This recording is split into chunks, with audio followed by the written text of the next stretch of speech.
My family thought I was a struggling failure living in a sad apartment while I was actually a secret millionaire living in a $1.8 million mansion. And I let them believe the lie for 6 months before dropping the most devastating truth bomb in family history. My name is Elena Rodriguez. I'm 31 years old, and I still remember the exact moment I watched my mother's face crumble when she realized everything she thought she knew about me was a lie. This story starts with a family dinner that ended with my brother crying in his car and my mother locking herself in her bedroom. But to understand how we got there, you need to know about the 2 decades of psychological warfare that came before it. Growing up in the suburbs of Chicago, I lived in the shadow of my older brother Marcus. From the moment he brought home his first A+ in elementary school, my parents carved out a hierarchy that would define our family for the next 20 years. My father, Roberto, owned a successful accounting firm. My mother, Carmen, worked part-time in real estate but full-time as Marcus's personal cheerleader.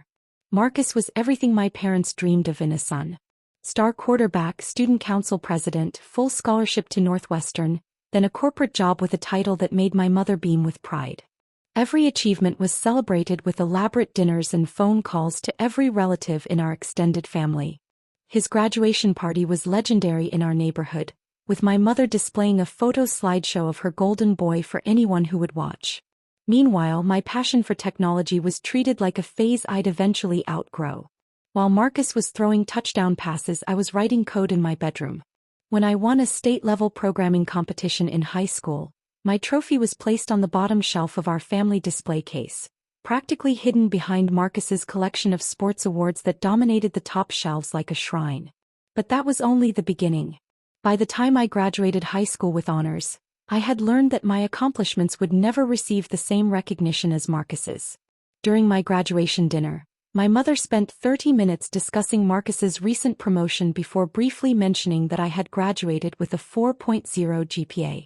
My father nodded along, occasionally adding comments like, "Marcus really set the bar high, but at least Elena is trying her best." College became my sanctuary. I chose a university known for its cutting-edge computer science program, despite my parents pushing me toward business school like Marcus. "Computers are for people who can't handle real human interaction," my mother commented when I showed her my acceptance letter. My father was marginally more supportive but still asked, "Are you sure you don't want to consider accounting? It's a stable career path." The pattern continued throughout college. While Marcus called home weekly with updates that were met with enthusiasm and pride, my calls were filled with probing questions about whether I had met any suitable young men or if I had considered switching to a more practical major. Every holiday break, I returned home to interrogations about when I would get a real job, like my brother. The breaking point came during my junior year when Marcus got engaged to his college sweetheart, Sophia. The engagement party was a spectacle, with my mother introducing me to guests as my daughter who's still figuring things out. That same weekend, I had secured a competitive internship at a leading tech company in Silicon Valley. But when I tried to share the news, my mother interrupted with, "That's nice, dear, but have you seen the ring Marcus gave Sophia? It's absolutely stunning." That's when I made a decision that would change everything. After graduation, I stopped sharing my professional progress with my family. Each success I achieved was met with lukewarm responses or immediate comparisons to Marcus, so I began keeping my victories to myself. When I got promoted, I didn't call home. When I developed my first successful app prototype, I celebrated with friends instead of family. When major tech publications started featuring my work, I kept the articles to myself. Family gatherings became exercises in deflection. I would turn conversations away from my career and focus on asking others questions instead. I learned to smile and nod when my mother made comments about my computer hobby, or when she asked when I would finally settle down and get serious about life, like Marcus had.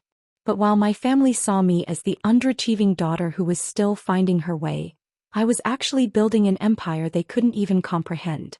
The turning point came when I met Victoria Chin, a senior developer who recognized my talent after I solved a critical system bug that had stumped her entire team. "You see patterns others miss," she told me. "That's rare." Victoria became my mentor, connecting me with the right people and providing opportunities to work on increasingly complex projects. Through Victoria, I met David Kim, a venture capitalist who specialized in tech startups. During a company event, I nervously pitched my idea for a revolutionary personal finance app. Instead of dismissing it like my family would have, David handed me his card and said, "When you're ready to build this, call me." For the next 8 months I worked my regular job during the day and developed my app at night. My social life became practically non-existent. I missed family gatherings, declined invitations, and survived on coffee and determination.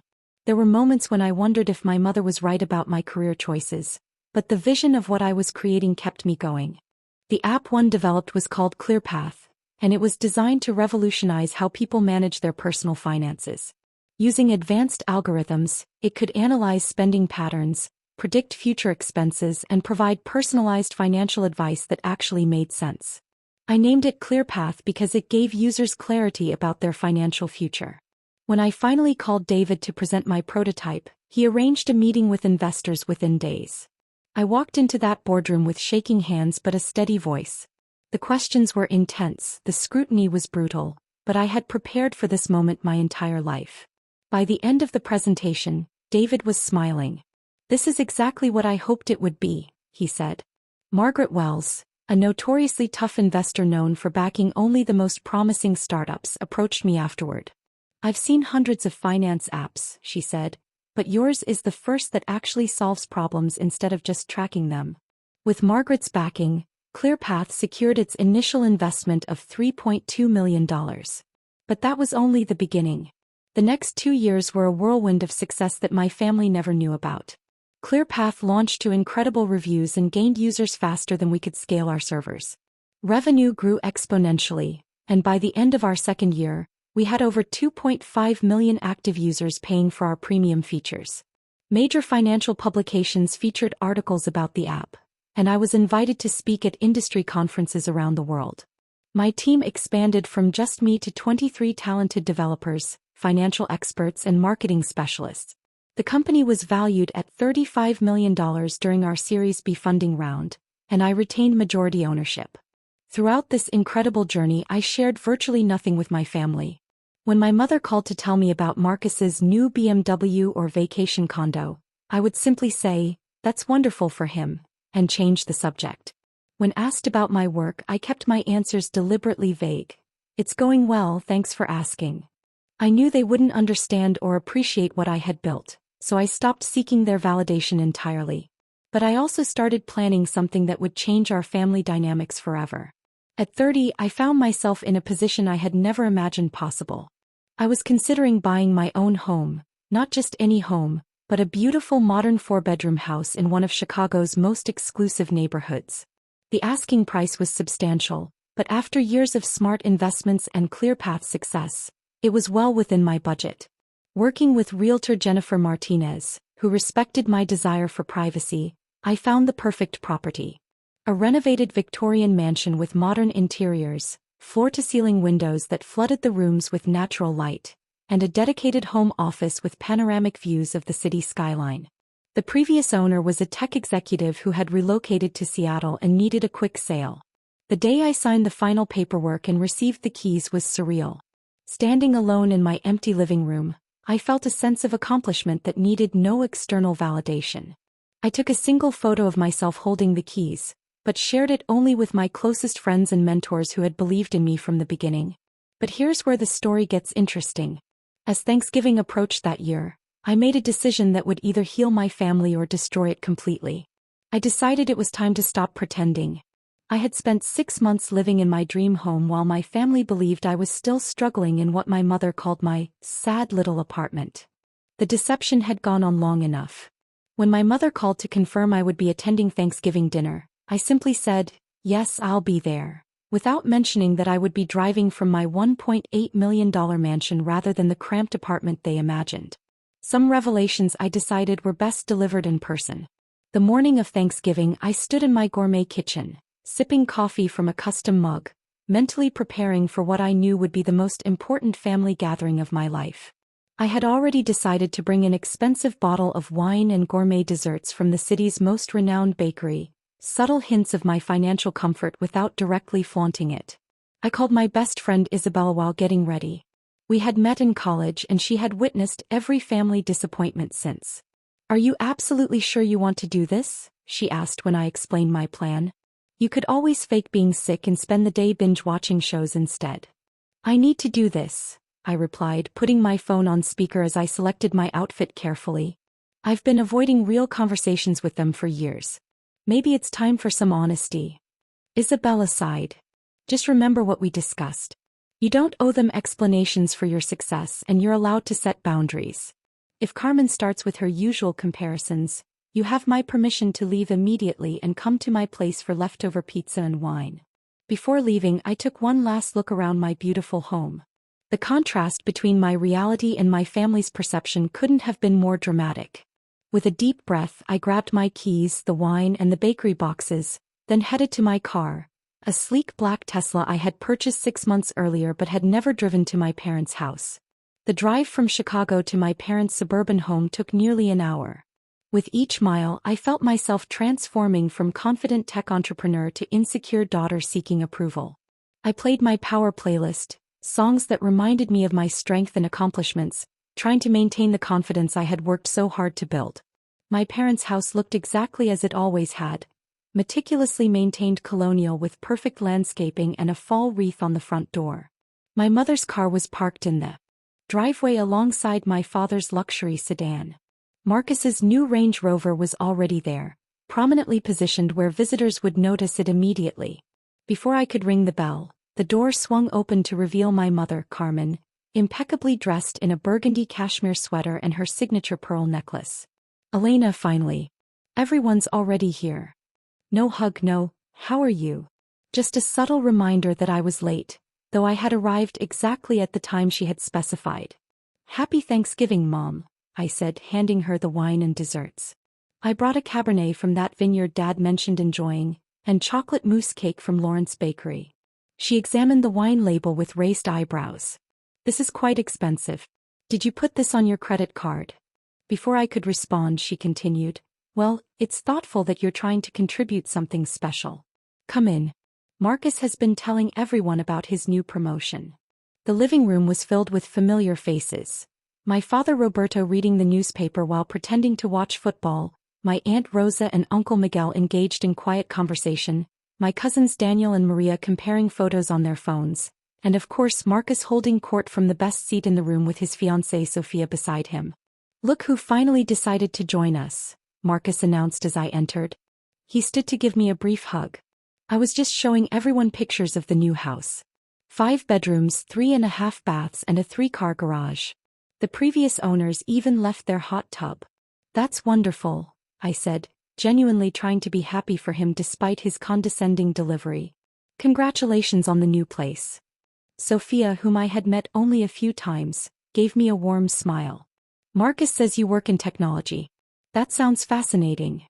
Before I could elaborate, my mother interjected. Elena does something with computer applications. Nothing as impressive as Marcus's executive position, but she seems to enjoy it. Marcus just got promoted to Senior Vice President of Operations. I caught my father's eye across the room and noticed his slight frown at my mother's dismissive tone. He approached me with what seemed like genuine warmth. Good to see you, Elena. How's work treating you? It's going very well, actually, I began, but was interrupted by my mother announcing it was time for appetizers in the dining room. The next hour followed predictable patterns. Marcus dominated conversations with stories about his professional achievements while my mother beamed and prompted him for more details. When Aunt Rosa asked about my career, my mother quickly redirected the conversation to Marcus's recent business trip to Tokyo. I noticed Sophia watching these interactions with increasing discomfort, her eyes darting between Marcus and me with growing awareness of the family dynamics at play. As we prepared to sit for the main meal, my mother assigned seats with calculated precision. Marcus and Sophia were positioned at places of honor near my father, while I was relegated to a spot between Cousin Maria and Aunt Rosa, as far from the center of attention as possible while still being at the same table. The turkey was carved, sides were passed, and wine was poured. My father raised his glass for a toast. To family and another year of blessings, he said, his eyes lingering on me for a moment longer than usual. Just as we began eating, Marcus cleared his throat dramatically. Since we're all together, I wanted to share some exciting news. As most of you know, I closed on my new house last month. The neighborhood is exclusively for high-income professionals, And I'm proud to say I'm the youngest homeowner in the community. My mother practically glowed with pride. We're so proud of Marcus. He's always been so responsible with his finances, making smart decisions. The house is absolutely gorgeous in the most prestigious area of town. Marcus pulled out his phone. I have some pictures from after the furniture was delivered. The interior designer did an amazing job. He passed his phone around the table as everyone exclaimed over his taste and success. When the phone reached me, I politely looked at the images. The house was certainly impressive, but it was filled with furniture that seemed more about impressing visitors than creating a comfortable home. It looks very professional, I offered, passing the phone to Maria. That's what real success looks like, my mother said, looking directly at me. A proper home, not a temporary living situation. Marcus has truly established himself. Then came the moment I had been anticipating and dreading all evening. Marcus finally has a real home, my mother continued, her voice carrying that familiar mix of pride and judgment. When will you catch up, Elena? You're still in that sad little apartment, aren't you? The table fell silent. Every fork paused midair. Every conversation stopped. All eyes turned to me, waiting for my typical response of awkward laughter or subject change. But something inside me had reached its breaking point. The dining room felt suddenly smaller as all attention focused on me.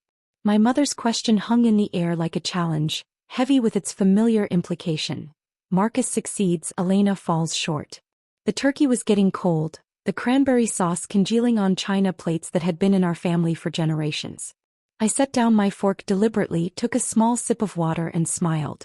Not my usual appeasing smile, but one that came from a place of absolute confidence.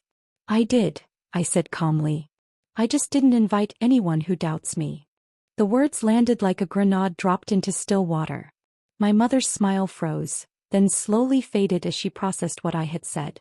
Marcus's fork clattered against his plate. My father looked up sharply, his eyes wide with surprise. What exactly do you mean by that? My mother finally asked, her voice tight with confusion and the first hint of concern. I maintained my composure, years of suppressed truths finally finding their moment. I bought my home 6 months ago. 4 bedrooms, 3.5 baths in Lincoln Park. I didn't announce it because I've learned that my accomplishments aren't celebrated here. Marcus snorted dismissively. Come on, Elena. Lincoln Park? On your salary? You expect us to believe that? My mother recovered quickly, patting Marcus's arm protectively. Elena, there's no need to make up stories to compete with your brother. We understand you're feeling left out. Without saying a word, I reached for my phone, unlocked it and pulled up the album I had created of my home. I passed it to Aunt Rosa, who was sitting beside me. Oh my goodness, Aunt Rosa gasped softly as she swiped through the photos. Elena, this is absolutely stunning. Are those original hardwood floors? My mother practically snatched the phone from Rosa's hands, her expression shifting from dismissal to shock as she looked through the images. The gourmet kitchen with marble countertops and professional-grade appliances. The living room with its floor-to-ceiling windows and built-in bookshelves. The home office with its panoramic city view. The rooftop terrace with carefully curated plants and outdoor furniture. This could be anyone's house, Marcus said, though uncertainty had crept into his voice. She probably found these photos online. That's my coffee mug on the kitchen counter, I pointed out as my mother continued scrolling through photos. And there's the painting Isabella gave me for my birthday hanging in the hallway. Would you like to see the deed with my name on it? I have a digital copy. My father held out his hand for the phone, which my mother reluctantly passed to him. He studied the photos carefully, his expression unreadable. When he looked up, there was something new in his eyes. Pride mixed with regret. It's a beautiful home, Elena, he said quietly. Why didn't you tell us? The question was genuine, without accusation, which somehow made answering it even more difficult. I looked around the table at the family who had systematically diminished my achievements for years. Because, I said carefully, every time I've shared something important to me, it's been dismissed or overshadowed.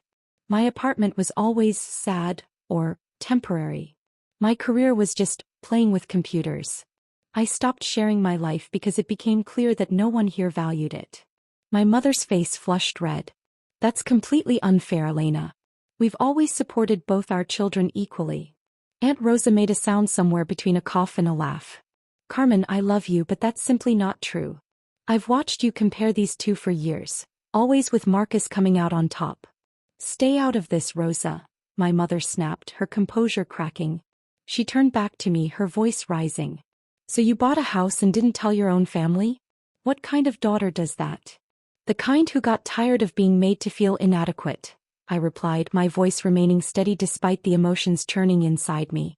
I've built a successful company that now has over 2.5 million users. I've been featured in major publications and invited to speak at industry conferences. But none of that mattered here because it wasn't the kind of success you understand or value. Marcus looked genuinely stunned. 2.5 million users? Wait, are you talking about ClearPath? That's your app. His tone had shifted from dismissive to incredulous, and I saw the exact moment recognition dawned on his face. My company's financial department uses your software, he continued, his voice barely above a whisper. They just upgraded to the premium enterprise version. The CFO said it's revolutionary. A small, admittedly petty part of me enjoyed the shock on his face, but I didn't want this moment to be about one-upping my brother. Yes, that's mine. I founded it 3 years ago. Why wouldn't you tell us something like that? My father asked, genuine confusion and hurt evident in his voice. Because, I said, looking directly at my mother, the last time I tried to share career news, Mom said, and I quote, "That's nice, dear, but when are you going to get a real job with benefits like Marcus has?" My mother's mouth opened and closed several times, no words emerging. For perhaps the first time in my adult life, she seemed genuinely speechless. Sophia, who had been quietly observing the entire exchange, suddenly spoke up. I don't understand. Your daughter created a successful tech company and bought a beautiful home, and you're upset that she didn't tell you? Shouldn't you be proud? Her outside perspective highlighted the absurdity of the situation, and I felt a rush of gratitude toward her. The table fell silent again as everyone absorbed her words. My father was the first to speak. Of course we're proud, he said firmly. Elena, what you've accomplished is remarkable. I'm sorry if we haven't properly acknowledged your success. My mother was not so quick to concede. If you've been so successful, why hide it? That seems unnecessarily secretive and frankly hurtful. I took a deep breath, determined to remain calm. Mom, can you name one achievement of mine that you've celebrated as enthusiastically as Marcus's? She opened her mouth to respond, then closed it again. Her brow furrowed in concentration as she searched her memory. The extended silence was more revealing than any answer could have been. Exactly, I said softly. That's why I stopped sharing. But I wasn't finished. It was time for the truth that would change everything. There's something else you should know, I continued, my voice steady but my heart pounding. My company isn't just successful. It's valued at $35 million. I own the majority stake. The house I bought. I paid $1.8 million cash. The silence that followed was deafening. My mother's face went completely pale. Marcus looked like he had been physically struck. My father set down his wine glass with a trembling hand. $35 million? My mother whispered. The company is worth that, yes. My personal net worth is approximately $18 million, not including the house and other investments. Marcus stood up abruptly, his chair scraping against the floor. This is impossible. If any of this were true, it would have been in the news. I follow tech startups religiously. It was, I replied calmly. Page 6 of the Wall Street Journal Business section, April 15th. There was also a cover story in Tech Innovation magazine 3 months ago. I'm surprised you missed it given how closely you follow these things. The sarcasm in my voice was unmistakable. Years of absorbing his condescension had prepared me for this moment. My mother's hands shook as she reached for her water glass. Why would you keep all this from us? Your own family? Do you have any idea how hurtful this is? Her question ignited something that had been building inside me for years. Hurtful? I said, my voice rising slightly. You want to talk about hurtful, Mom? How about introducing me to your friends as, still trying to figure things out, the same week my app hit 100,000 users? Or suggesting I dress for the job I want, not the job I have, while I was already the CEO of my own company? Or last Christmas when you said my computer science degree was such a waste, when I could have studied business like Marcus. Each example landed with precision. My mother flinched with every word. "I never meant to hurt you," she said, her voice small and broken. "I only wanted what was best for you." "No," I corrected gently but firmly. "You wanted what you thought was best. You never asked what I wanted, and you never valued what I achieved because it didn't fit your definition of success." I turned to Marcus, whose arrogant expression had been replaced by something more complex. Shame, perhaps, mixed with disbelief. "And you," I continued, "every time I tried to share something I was proud of, you found a way to dismiss it or one-up me. Do you remember when I told everyone I had secured my first major investor? You interrupted to announce you had bought a new car, and the entire conversation shifted to your leather seats and sound system." Marcus looked genuinely taken aback. "I didn't realize." "That's the problem," I interrupted. "Neither of you realized because you never had to. The family dynamic worked perfectly for you. It didn't work for me." Aunt Rosa reached over and squeezed my hand. "For what it's worth, Elena, I've always thought you were extraordinary. Different from the rest of us, but in the best possible way. I'm sorry I never said it loudly enough to counter the other voices." Her unexpected support brought tears to my eyes. "Thank you," I managed to say. My father cleared his throat, his voice heavy with emotion. "Elena, I owe you an apology. I saw what was happening over the years and I did nothing to stop it. I told myself you were strong enough to handle it, that you didn't need my intervention. I was wrong and I'm deeply sorry." His acknowledgement was both healing and painful, recognition of hurt that had been allowed to continue for too long. But the biggest shock was yet to come. My mother suddenly stood up, tears streaming down her face. "I can't believe my own daughter thinks so poorly of me," she said, her voice breaking. "After everything I've sacrificed for this family." She turned to leave, but I wasn't finished. "Mom, wait," I said, my voice softer now. "I don't think poorly of you. I think you're a woman who loves her children but got so caught up in what success should look like that you couldn't see what it actually looked like when it was right in front of you." She stopped but didn't turn around. "I spent years trying to make you proud," I continued. "Then years pretending I didn't care if you were proud. Both were exhausting. I finally built a life where my success was valued by the people in it. That's not a rejection of you, it's self-preservation." When she finally turned back to face me, her mascara was smudged and her perfect composure was completely shattered. "I am proud of you, Elena," she whispered. "I just never knew how to show it in a way you could understand." And that's when everything changed. The remainder of the evening was unlike any family gathering we had ever had. Real conversations replaced performative ones. My father asked detailed questions about my company and actually listened to the answers. Marcus admitted he had always felt pressure to be perfect and had unconsciously contributed to making me feel less than. Even my mother, though still struggling with the revelation, began asking genuine questions about my home and my life. The most surprising moment came when Sophia pulled me aside before they left. "What you did tonight was incredible," she said quietly. "I've watched how this family treats you and it's been hard to witness. Marcus and I have actually talked about it. He knows the dynamic isn't fair, but he's never known how to change it without losing what he thought was his position." Her words gave me hope that perhaps some family dynamics could evolve, even if slowly. 3 months later, I hosted my first official family gathering in my own home. The journey to that moment had been filled with difficult conversations, backsliding and gradual progress. My father had been the most committed to change, calling regularly and asking thoughtful questions about my work.